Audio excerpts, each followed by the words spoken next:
Thank you for joining us for today's episode of The Real Spill, a podcast where I spill on all things multifamily advocacy and how we as industry professionals can work with our elected officials, stakeholders, and allies to bring about change for the rental housing industry. My guests are subject matter experts whose unique perspectives will help listeners understand how the issues impact them. Let's get into The Real Spill. Hi, everyone, and welcome to today's episode of The Real Spill here on the Multifamily Media Network.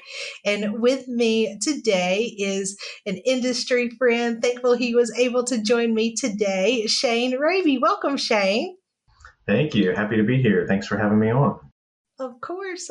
And we're right here on the brink of RPM, Careers Week, which is a week-long celebration of every aspect of working in the rental housing industry or having a residential property management career. So as part of that, I wanted to ask, how did you get started in your RPM career?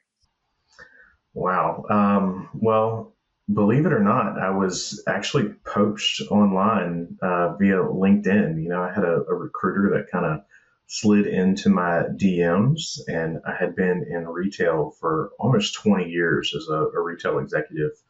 So, at the time, it looked really appealing. I was working all the nights and the weekends and the holidays that you do in that retail world.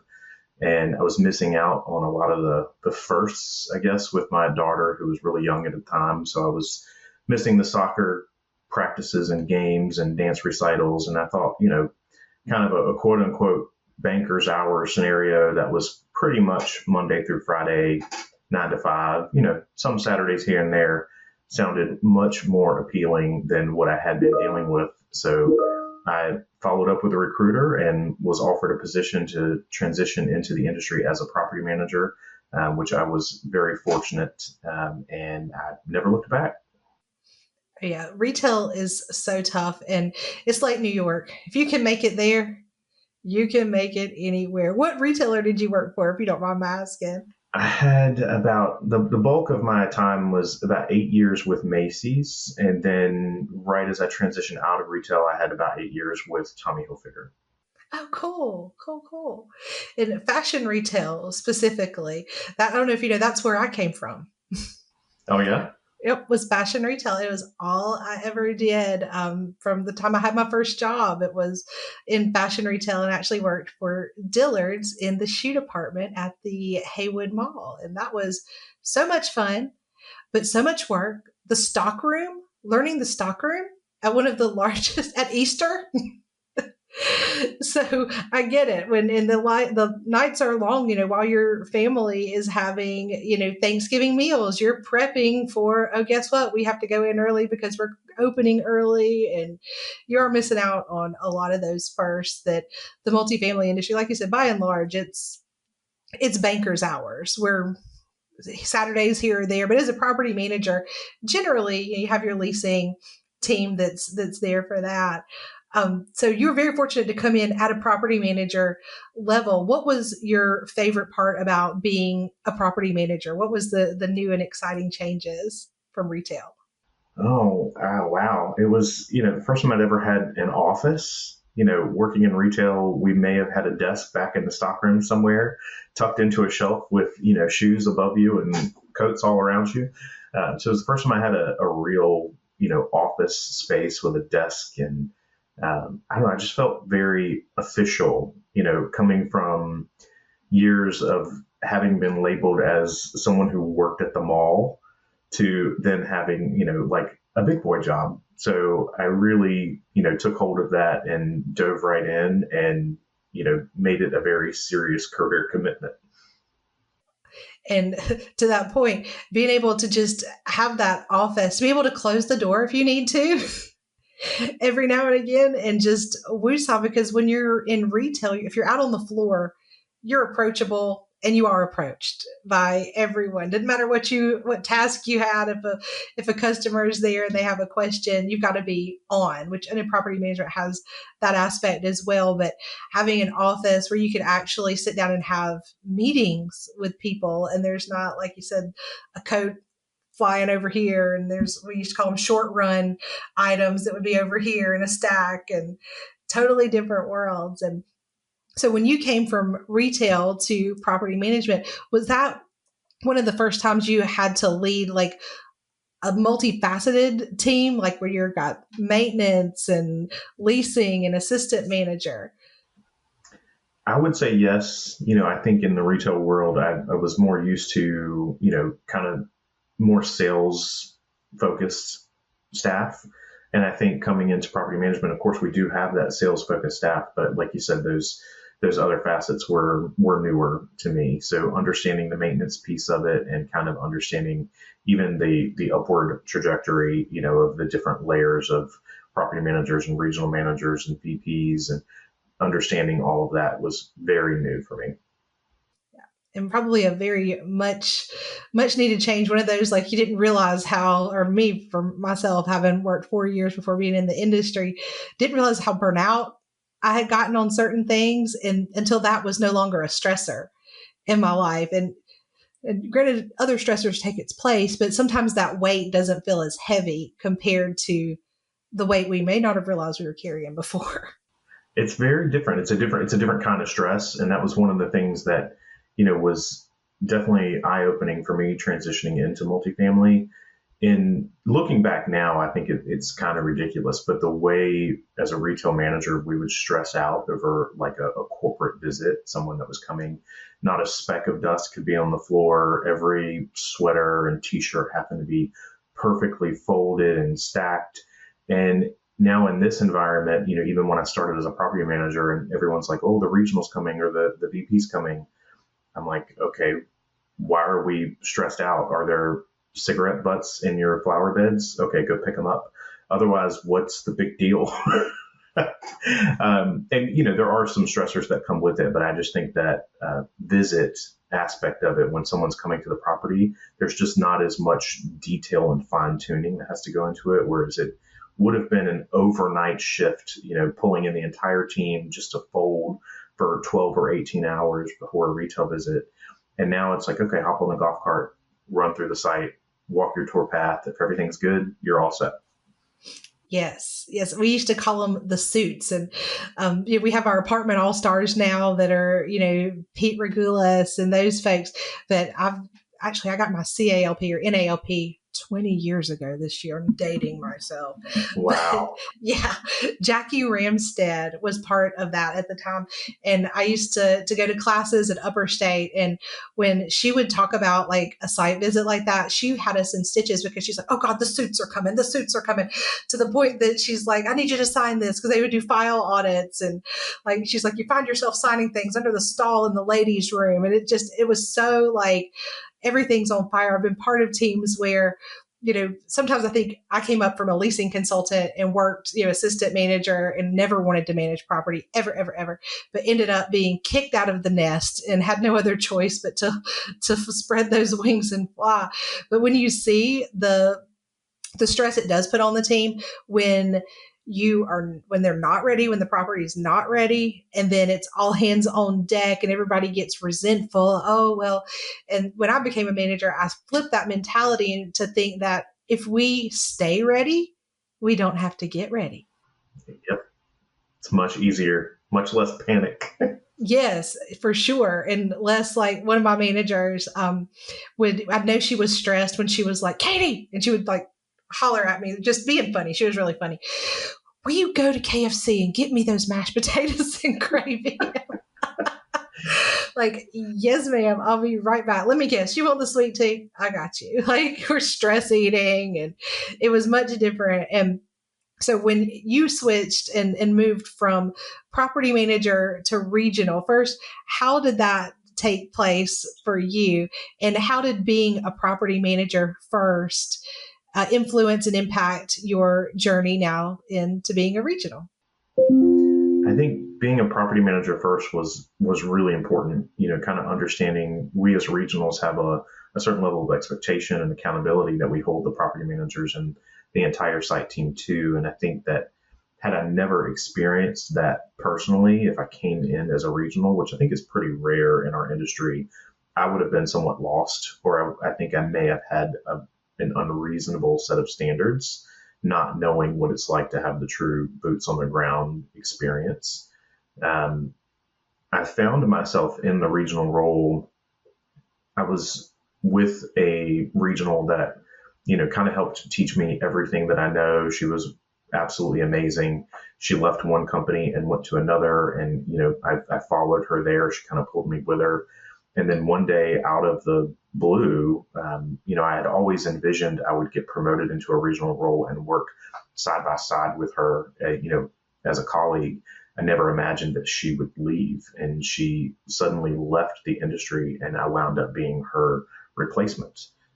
So it was an exciting time for me stepping into the regional role, something I had wanted and worked towards, but at the same time, I was also sort of sad, because I really enjoyed working with her for a number of years. She was amazing and truly taught me everything that I know. So I was really sad to see her go. Yeah, it's when we have someone that's mentored us and has opened doors for us, it is so hard. And there's a certain level of like safety and security that I personally felt working with someone like that in my career early on, that when they leave, it's like, oh gosh, I personally struggle with a lot of self doubt. It's like, can I do this without her? Can I do this? Like, she was my safety net. Like, now that she's gone, oh, it's all on me now. What do I do? But it sounds like in your experience, baby bird was ready to fly. Maybe some people felt that way, and I wanted to feel that way, but definitely there's a little of that, imposter syndrome. And her name was Brittany. A lot of people in the Charlotte area may remember her, Brittany Barkley. She was with me at First Communities and then at Tribridge, and she's now married. Her last name is now Offmer, Brittany Offmer, and she's kind of still involved on the supplier side, but not as much. And I just really enjoyed working with her, and she was still a resource for me even after I transitioned into the role and she transitioned out. I could always just pick up the phone or shoot her a text if I had a question, and she was happy to jump in and kind of coach me a little bit more, even when she was on the sidelines.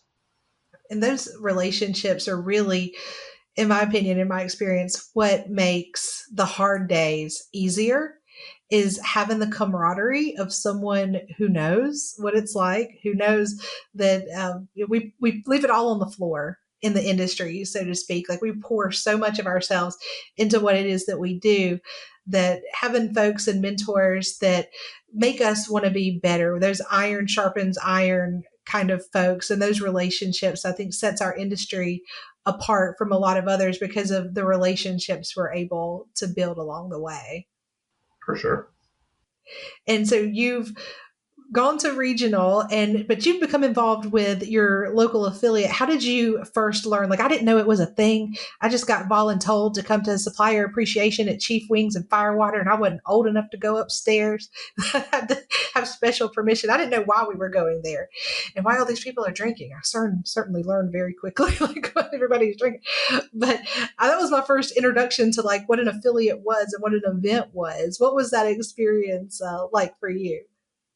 It, I didn't know what any of it was either. And my first exposure to it was actually an email that came through when I was a property manager inviting people to apply for the open scholarships that were happening at the time. For back then it was NALP and CAMT, CAPS.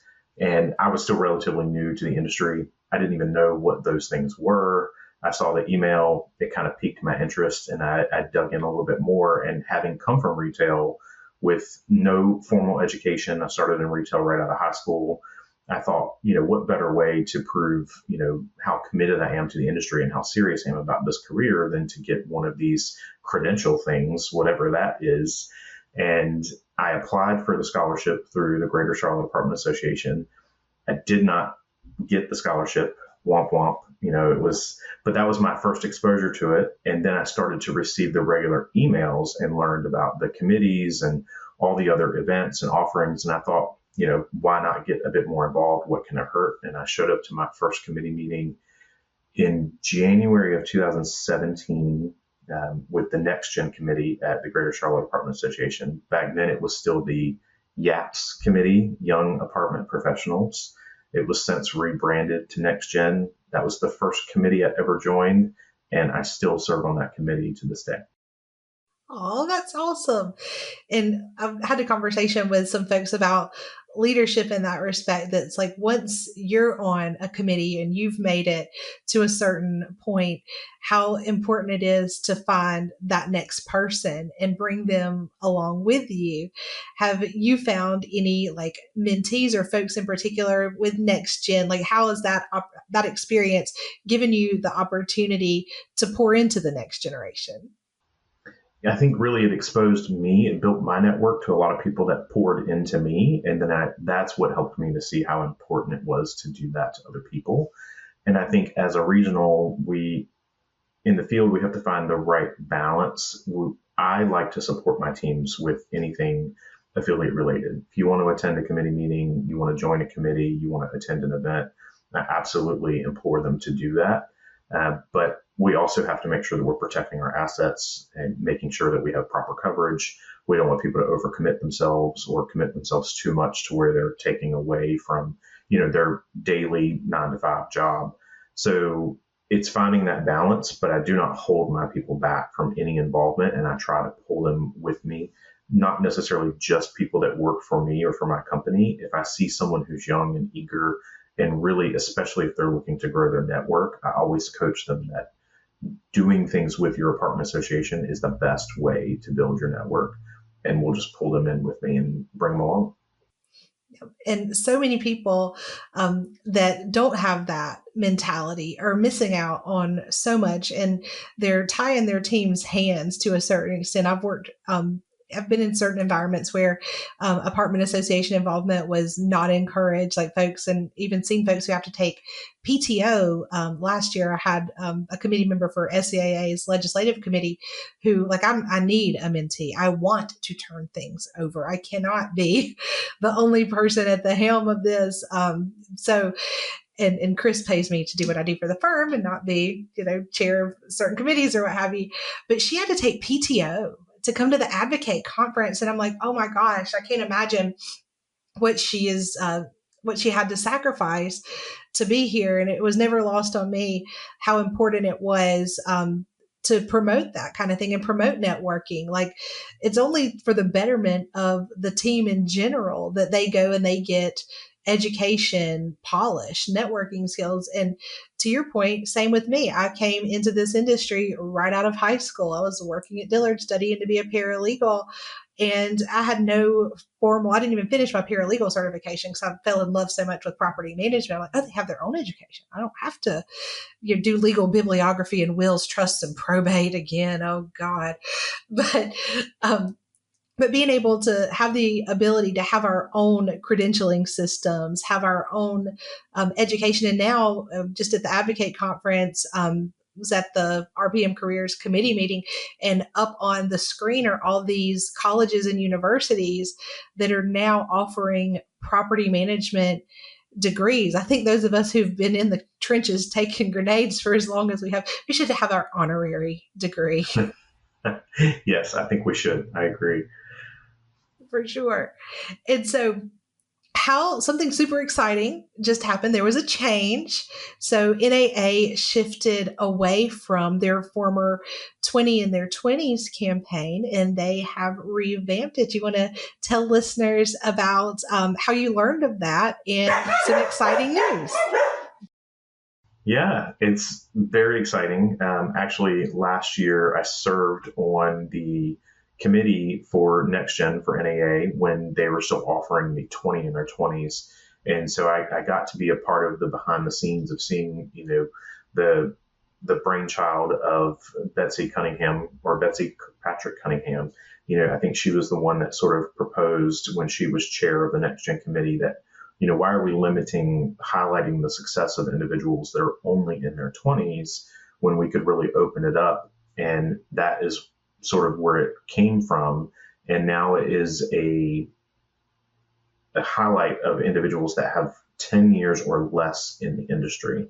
And it's called 20 on the Rise. So formerly 20 in their 20s, now rebranded as 20 on the Rise. And I'm honored to be part of that inaugural cohort for this year. That comes with a pass to NAA Apartmentalize and some recognition and networking while they're at Apartmentalize. So I'm super excited for that. Very grateful for the opportunity and can't wait to see what comes next. So how did you learn? Was it an email? You got an email? Did you scream? Did you cry? It was an email, and I actually just changed companies. I was offered a new opportunity with my current firm, and I was in my first week of training. I'm sitting next to my new supervisor, going over new materials and how to's, and I get this email, and kind of had to keep my excitement a little, muffled because I still was too new and trying to figure out people and everything going on, and I didn't want to be too overly excited in the moment. So I took a quick screenshot and actually sent it to Betsy and was like, super excited. I made it through the finals and was one of the ones accepted. And then I also shot the screenshot to my boyfriend, who knew that I was waiting to hear an answer on whether or not I was going to be part of that final group. Congratulations. That's such an honor, but a very well deserved honor. You have put in the time, you've gone through the ropes, and this well deserved recognition. I'm so excited for what's to come for you. So, Betsy and then your boyfriend were the first two people to find out. Yes, they were. I was very eager to share it with someone, and like I said, I couldn't, bust out with excitement in the moment, so I had to take a quick screenshot of the email and text it off. And Betsy's so good at being a connector of people and for looking out for like the next gen, like to the point she was chair of next gen last year, and she's good at putting those ideas out there and getting people thinking about them. And I'm so glad that she did, because there are so many great people who aren't in their 20s that are giving back to the industry, who are paying it forward, doing all the right things, and they deserve the recognition and support for their contributions. So I'm excited for this inaugural class, and we have several folks from Region 4. We always say Region 4 rocks, and that's a Betsy thing too, and it really does. We're very, very fortunate just within our own network here, really just North Carolina, South Carolina, Georgia, Kentucky. We have such amazing people and mentors that we're just blessed to be able to work with each day. Definitely. I'm very grateful for Betsy too. She's the one who, nominated me and encouraged me to complete the application process. And it is meaningful, for someone like me. I think that came into the industry after 20 years in retail. I made a career change in my mid 30s, and this was all new for me. I had no idea what I was doing. So, to have been able to advance through my career in what's been about 9 years now, to see some recognition for that, I'm truly honored. So cool. Now, do you get to bring your boyfriend with you? Are you going to be able to FaceTime like during some of the stuff? I know I'm not bringing my husband this year. The flights were ridiculous, but are you able to bring anybody to celebrate too? We've talked about him, joining me out there and maybe us like making a weekend out of it, staying after the conference or maybe even the weekend before the conference, do a little gambling, a little sightseeing. But I just don't think timing wise it's going to work out right now. We were more so considering it because I'm also a finalist for one of the NAA Excellence Awards, and he wanted to be able to be there if I won. But I think just timing, we both have so much going on right now. It's not going to work out. Well, he'll be there in spirit, and then you can FaceTime and all that good stuff too. If I win an award of any kind, he definitely would be the first one that I would FaceTime. So tell us about the Excellence Award nomination. Tell folks what you were nominated for. So actually, in December with the Greater Charlotte Apartment Association, I'm a volunteer instructor, and I took home the Instructor of the Year award, which was something that was also very meaningful to me. That's one of the pieces that I really love about the industry is now teaching the credentials after what started for me as not knowing what they were. and wanting a credential, and now to be in a place where I'm able to teach those credentials and pass that knowledge along. That was the second time that I won the Instructor of the Year award through the GCAA, and they then encouraged me to apply for NAA's version of an Instructor of the Year. They call it a little something different. I think with NAA, it's called the ACE Practitioner of the Year. So they select 3 finalists for each award category each year, and I'm one of the 3 finalists for the ACE Practitioner of the Year award. Oh, congratulations. And that's full circle. That is such a full circle moment to be like, okay, whatever these credentials, what do we do with them when we have alphabets at the end of our name? What do we do with it? And to go to be nominated as NAA's Instructor of the Year, essentially, that's just amazing. And I'm excited to be there to celebrate and to cheer you on too, because as you know, Liz has been nominated again for DEI Champion of the Year. So we'll be there. And then Association of Charleston Apartment Association has been nominated for Affiliate of the Year for their size. So we're all like waiting at the door as soon as they open, because there's only a certain amount of seats that folks can get. But since you're a nominee, I do believe you have dedicated seating. So you don't have to be part of like the bum rushing of the door. The rest of us are out there like just Yes, chomping I'm at the hoping bit. Region 4 takes home, a couple awards. Oh yeah, me too. Me too. We're, like I said, so fortunate, and I think we have more former chairs. Like when we have our region meetings at the end of like the big 3 conferences, and they're like, "Do we have any past chairs?" It's like we have so many, from Cindy Clare to Mike Holmes to current Chairman King, and future Chairman Burns, and just so much talent coming out of Region 4. We're super lucky. It's exciting. So you've come a long way, baby. And what is your favorite aspect of where you are right now in your career? That's a hard question.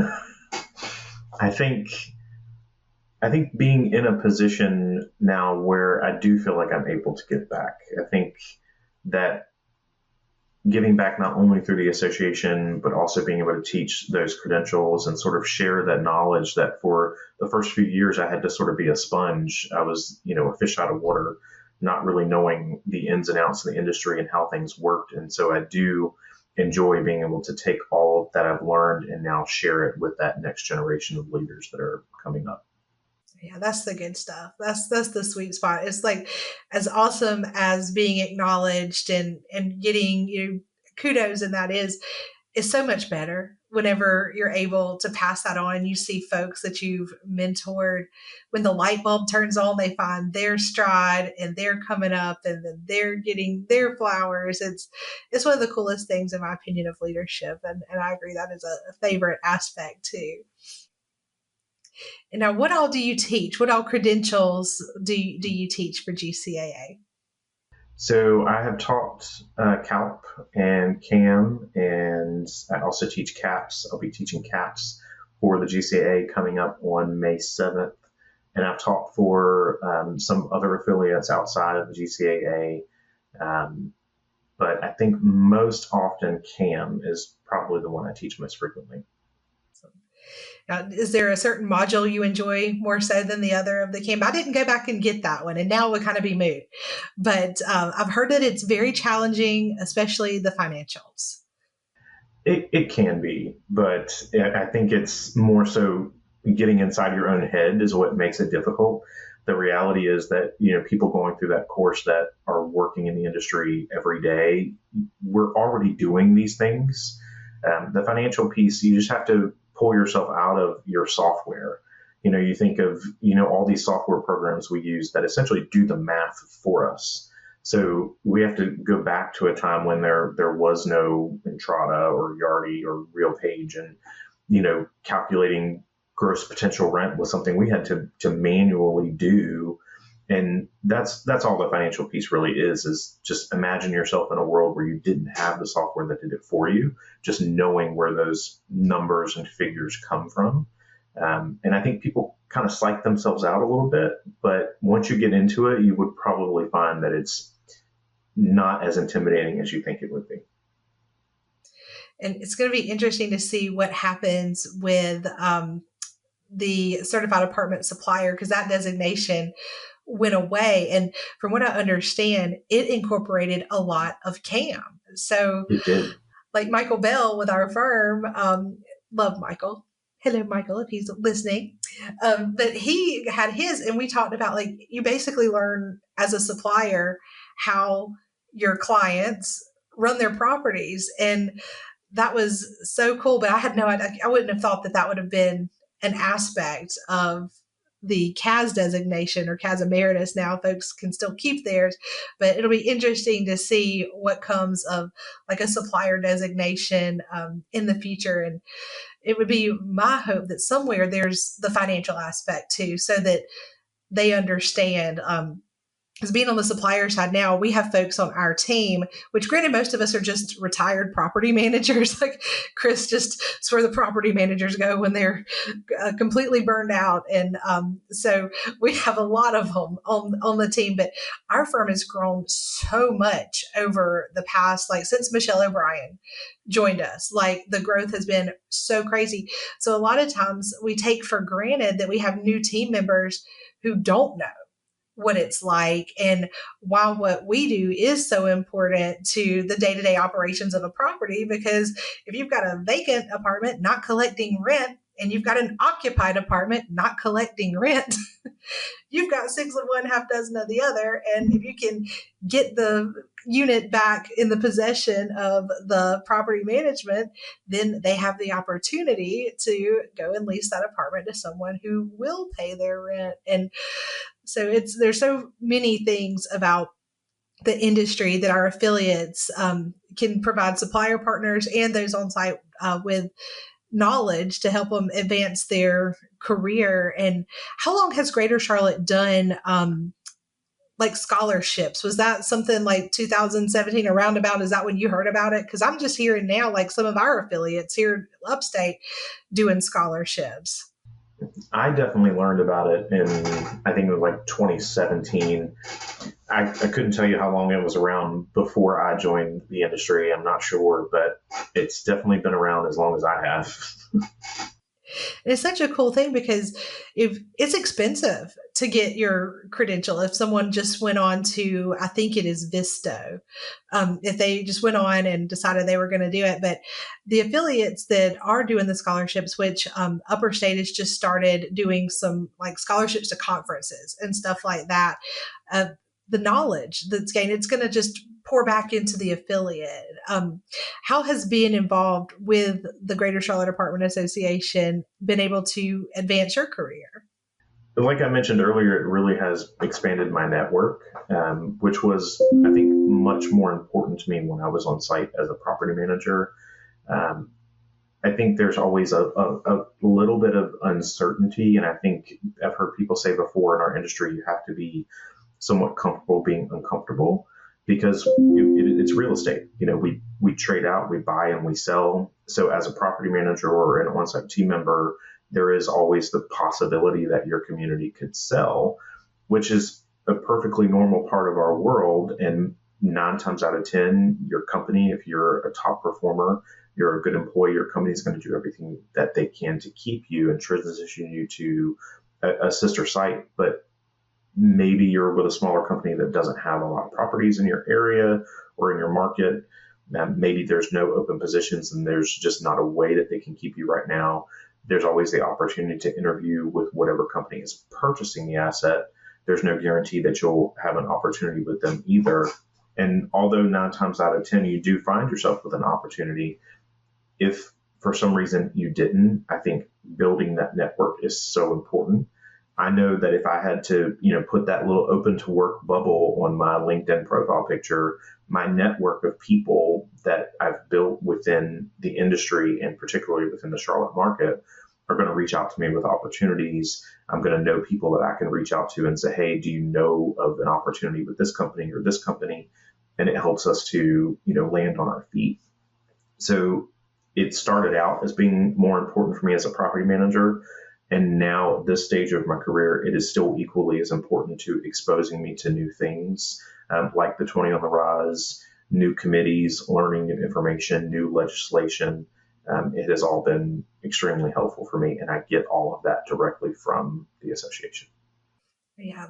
And, I'm big on the legislative and advocacy and just realizing that through local affiliate involvement, it really expands your horizons. Like for me, I was just so like focused on the property and the work and was not like really bringing my head up to look at the world around me, that we're part of something so much bigger, that we have so much influence as it relates to those. And y'all have a big conference coming up just after hours. Are you going to AANC?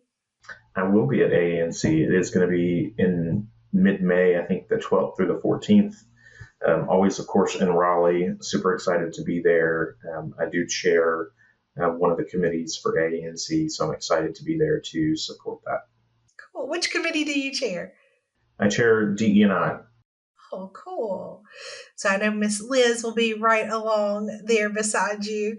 I'm not going to go to that conference. Chris may not even know I'm not going to that conference. But we have SCAAs the week before, and it ends up that way for like basically the last 2 or 3 years. Our conferences have been back to back, and we've only had a conference for, I think this is our 4th year. So they're still expanding, and y'all have a great lobby day. I think I have an ANC government affairs call with Bert and Norm, which they are hilarious. Bert is really funny. He is. But y'all have such established committees in North Carolina. Like, I salivate at having as many active committee members. Like, I'll sit in on Greater Charlotte's Government Affairs Committee. Michelle has me giving an update from SCAA now. And of course, Lindsay Reeser and I have become good friends. And I miss her. She was the scheduler for my congressman. And so she and I met before we met. And she's like, who's this weirdo messaging me 6 months before their fly in? And I'm like, it's me. Hi. I'm the weirdo. But we look a lot to our friends in North Carolina for guidance. And you guys put on such a great conference that I'm hoping one day to get to go. I think this time the whole thought was I get energy drained really quick. Like, I'm not quite back yet from Advocate, believe it or not. I've been just exhausted since like bed rotting watching The Marvelous Mrs. Maisel. And so I know they didn't want to throw 2 conferences at me back to back, but you guys have a great lobby day too. Have you had a chance to participate in lobby day for AANC? I have, and I'll definitely be doing that again this year. And that's one of those things where, again, having that network of people, someone kind of drug me by the ear and pulled me along and say, hey, come do this. And now it's just a thing that I do. And it's not as scary. Like, I think people get intimidated sometimes by having to talk to lawmakers, and a lot of folks shy away from it because it's something that they don't know if they'll be good at or they'll be effective at. And what I found through that is they're people just like us, first and foremost. And also, we're the experts in what we do every day. And I think one of the most eye opening things were they're not. They don't know a lot of times, or they are so just misinformed, or they don't have the information. Granted, they all have, if it's a state official, elected official, or federal, they have their staff, they're amazing, but they have to be experts in 20, 30 something, everything from healthcare to the farming industry and our industry. But if they have us, if we can educate them, that's where we want to be, that thought leader. And I think it's the coolest thing watching someone like Brittany Hardman. The first year, this year, she came to Advocate. She'd come to Advocate before, but hadn't done lobby day. And I just had her in stitches the whole time because I'm a weirdo conspiracy theorist sometimes. And I had her laughing. We're going through the halls and she's like, the doors are so tall. I was like, because we came from aliens, Brittany. It's for the tall grays. And But seeing someone's light come on at their first conference is super cool. And I know y'all are going to have a great conference there. And I'm sure in our committee meeting in the next day or so, they'll be talking about some of the legislative asks. Y'all have like just keeping up with y'all's General Assembly could be a full-time job. There's I always believe it. so much going on. And that's a lot of what I do for the firm is keep up to date on that kind of thing. Dogs. It must be mail time. The mail person must be here. Dogs. Charlotte and Max agree. They agree. They're advocating for the industry out there to the mailman. But what is your favorite conference, or do you have one within the industry? If it's or event that you like to go to? I'd say probably favorite conference would be Apartmentalize. I think the trade show floor specifically there is just so massive, and there's so many people, and you get to see all sorts of new products and new technology. I think local trade shows are great too, but sometimes that exposure to a more national vendor that maybe you don't get to see at a local trade show, or a new piece of AI or technology or something that's coming out. It's almost overwhelming how big it is, but I think that's what makes it so exciting. It's like a personal goal to try to see how quickly I can get through the entire trade show floor on a quick overview, and then I go back to the booths that really caught my attention that I want to spend more time at. I kind of make a little game out of it, but I really enjoy it. Oh, it's going to be so much fun. I love the trade show floor. And, one year we didn't exhibit. And I don't know if people know this, if you're not a supplier that is exhibiting, you can't go on the trade show floor at all. So, I mean, I may or may not have gotten a little special permission for some folks that I know at the NAA, but I'm like, I'm not out here like peddling eviction services. Okay. Like I'm here for the swag. All right. That's what we're here for. They have the best swag at the booths, and seeing all the fun, shiny new toys. I'm like, oh my gosh, my budget would have been, if I were still on site, I'd go back. Like, I want to do this and I want to do this. And why don't we try that? You got to save room in your suitcase for all that extra swag coming back from Vegas. Yes, I thought about that when I saw Dawn Staley was interviewed about what she takes to the Final Four. And she had 2 suitcases. And she goes, no, this one's empty. This one's for the swag. I'm like, it's a smart woman. Smart woman. We might have to take a note from that and just have an empty suitcase for all the swag coming back. And we're exhibiting this year, so I hope that you'll come by and see us at the L&B booth. Of course, we, as a interesting, Liz will tell you this, we can't say come see us at booth X, Y, or Z. It's against the law for law firms to market like that. I had no idea. That's crazy. Yeah, we can say we're there, we're exhibiting, but we can't say come to booth ABC or whatever. And that's part of what Liz does, is keeping us in line with that kind of thing, because I don't call myself a moron, but morons like me will be out here, come see me, because that's what we do, right? We're on site. We want to advertise, come see us. And law firms are held to a completely different legal advertising standard. And I had no idea. I never would have known that. No, and I learned out the hard way. Thank goodness we didn't get a fine. But it's also, if we're out visiting clients, you cannot ask for a review, a Google review. We're big on that in the industry. It's Google reviews, genuine, But we were fine to go out and say hello and spread some client love, but you can't ask them to give you a review. It's normal. Wow, that's crazy. Yeah. And then the last thing, you learn some of the most interesting things through your network, right? Like, how would have known that? Never would have known. And to your point on networking, a lot of times that's where, like in committee meetings and that kind of thing, when folks are finding their voice in that respect, sometimes you're on an interview and you don't even know it. Like, people are watching, and I've seen folks get new opportunities based on committee involvement and nothing that they've done on their particular site or with their particular company. It's all in how they work, their membership, and just being themselves. It gives you an opportunity, like if they're into legislation and they're that kind of nerd like me, or if something else speaks to them, then hey, there's people that are like minded in that same committee, and we just never know who we're sitting beside. Yeah, you never know who your next supervisor or coworker might be. Yeah. We have such a small, it's a big industry, but it is such a small industry where there's like that 7 degrees of separation with all of us. Absolutely.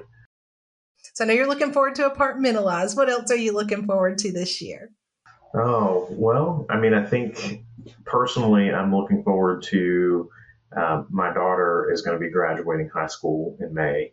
So we're, not too far off from that. And that's going to be a whole nother world to kind of see her finding her own way and stepping into what's next for her. So that's a really exciting thing for me as a dad. So I think probably professionally, I'm looking forward to Apartmentalize, but personally, I'm looking forward to next steps for her and kind of helping guide her along the way. That's so exciting. It's bittersweet. Like, oh, mine's 16. He's a sophomore. And just, yeah, the years go by. The days are long, but the years are short. They fly by. Indeed. Absolutely fly by. I know you're busy. How do you unwind? Like, what do you do to kind of let your hair down? I love a good movie. I like to, I have that recurring monthly AMC membership, so I can go just see movies whenever I want. I'm an introverted extrovert, so there are times where I need my people. I kind of feed off other people's energy. So to go out and have like a nice dinner with friends, some cocktails, that gives me a certain level of energy and relaxation that I crave. But at the same time, having a nice relaxing day where I don't get out of my pajamas, I'm covered on a blanket on the couch with some TikTok or some Netflix. That's another type of relaxation, and I have to have a balance of both. Yes, yes, I definitely resonate with that. And I think that's why I've been rotting since I got back from DC. You had Because all the there's, people at the conference, and now you got to balance it out. Now you need the downtime. yes, that's why I keep telling my husband. I'm like, babe, it's not you. We've been together 27, 28 years. He should know now because I'm going to tell him if it is him. But it's like, it's not you. I just need to be here with my TikToks and find out about this superseding indictment that's come in from Diddy. And for Diddy, I've got to keep up with that. And then there's the whole Blake Lively and Justin Baldoni situation that Perez Hilton has done a great job of keeping us updated. It's like that guilty pleasure, but it's a reset of a way. It's a way to like know what's going on without having to have like your energy influenced by whatever is going on. And I think it's so important to find those folks that do feed your energy. I learned a couple of years ago what an energy vampire was. And it's nothing that they're doing on purpose, obviously. My dog is howling for his people out there, but it's he concurs. But yeah, there's something to be said about finding your tribe and being able to just be present with them and to just being able to be yourself and to get re-energized and reinvigorated because we're in a people industry and that's not going to change. People are the heart of what we do. And it's one of the things I've enjoyed about having this podcast is showcasing folks like yourself, like when we go to DC and they hear from us or we're doing our meetings on the state level and they're hearing from tenants' rights associations and organizations. I think it's important that they see who we really are as housing providers and service providers to the industry, that we're just like them. We're not all that different when it comes down to it, no matter what side of the aisle folks are on. Generally speaking, I think we all want the same thing. We just probably, in some cases, disagree with how to get there. Yep, that's true. Well, Shane, as we conclude, I always ask, what is your favorite song, or do you have one, or what's on your playlist? That is another really hard question. There are so many. That's such a broad spectrum. And I like so many different kinds of music. I don't, that's really hard to narrow down.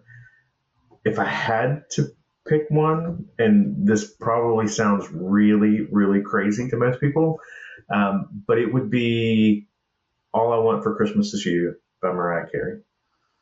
And I say that because Christmas is so special to me. It was so special growing up as a kid. My family always made Christmas very magical. And I think it takes me back to a time when, when we're younger and Christmas does have that magic. And it's just one of those songs that everyone knows the lyrics to, everyone can sing along to. And some people say they get tired of it. I remember back in my retail days, it was the one that started playing on like September 15th, and you heard it on rotation until January 2nd, almost nonstop, every fourth song. But I enjoyed every minute of it. So I think that would probably be the one I would have to say. But if you're looking for something not holiday related, maybe The Freshman by Verve Pipe, just because it also takes me back to a simpler time, high school, kind of that world, that life. Yeah, it was a much simpler time. Oh, yes. And I love Mimi. Who could not love, All I Want for Christmas? And I know that it's a personal thing for you too. Christmas was very special to your family. Your father played Santa Claus. Is that right? He did. Yes, he did for many, many, many years. He was Santa in my hometown. So that was sort of what he was known for, and on a very big scale. So yes, Christmas was huge for me growing up. Well, that is awesome. And I hope you don't mind my saying, I know that he is so proud of you. Thank you. And I know that he will be there with you in Vegas, as we all will be there to celebrate you. And I think that's a beautiful, beautiful story, and what a beautiful legacy that he left. Because your dad's Santa. How cool! Like growing up. Well, when I was in middle school and high school, it wasn't that cool. It's cool now, but it wasn't cool then. Oh yeah, back then, and my son is not much younger than your daughter. Like we could like breathe wrong, and it's cringe for them. Like, oh, you're so cringe. And I'm like, I'm at the stage with music to where Jackson will have something on, and I'm like, let me play you the original. And then I'll search up like they had a sample from this particular song from the 90s. And I have a feeling we're about the same age, because The Freshman was almost when I was a freshman in high school. I was class of 2001. And it was just right before I was going into high school that was coming out. And they don't make music like that anymore. They don't. They really don't. Well, I thank you so very much for joining me today on this episode of The Real Spill. And I look forward to celebrating you and your nominations and hopefully wins in Vegas in a few short months. Thank you. It has been a pleasure.